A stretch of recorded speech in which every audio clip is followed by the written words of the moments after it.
Is from above. పరిశుద్ధాత్మ ద్వారా ప్రేరేపించబడ్డవారు రాసిందే పరిశుద్ధ గ్రంథం. All the other books. ఒకరోజంట ఒక లైబ్రరీలో వెళ్ళినప్పుడు బైబిల్ గురించి ఆ లైబ్రేరియన్ అక్కడ ఉన్న లైబ్రరీ ఇన్ఛార్జ్ బైబిల్ని సెంటర్లో పెట్టారంట. అన్ని బుక్స్ పైన కొన్ని ఉన్నాయట, కింద అన్ని గ్రంథాలు ఉన్నాయట, మధ్యలో బైబిల్ ఉందంట.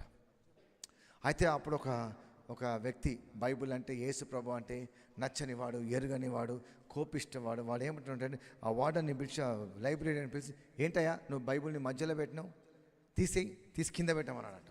అయితే సరే ఎందుకంటే ఆయన మాట వినాలి, తీసి కింద పెట్టేటప్పుడు అక్కడ మనలాంటి ఒకడు పాస్టర్ ఉన్నాడు. ఆ పాస్టర్ ఏం చేసినంటే, సార్ నువ్వు కరెక్ట్ చేసినావు అన్నాడట. ఏం కరెక్ట్ చేసినావు అంటే, అన్ని గ్రంథాలకు పునాది బైబిలే సార్ అన్నాడట. మనకి సుర్రమని బీపీ పెరిగింది. హే అని పిలిచి, తీసిరా, కిందికి వెళ్ళి తీసి మీద పెట్టరా అన్నాడట. సరే పైన పెట్టినట. ఇది కూడా కరెక్టే సార్, అన్ని గ్రంథాలకు పైనదే బైబుల్ అన్నాడు. మళ్ళా కోపం వచ్చి ఎక్కడున్నా పెట్టారంట. ఇది కూడా కరెక్ట్ సార్, అన్ని గ్రంథాలు కలిపేదే బైబుల్ సార్ అన్నమాట. హల్లెలూయా, చప్పట్లు కూడా వేసాయి. దట్ ఈస్ వాట్ ఆ బైబుల్ ఈజ్ చర్చ్. సో ఆ బైబుల్కి ఈ భూమి మీద నువ్వు ఏదైనా ప్రేమిస్తున్నావు అంటే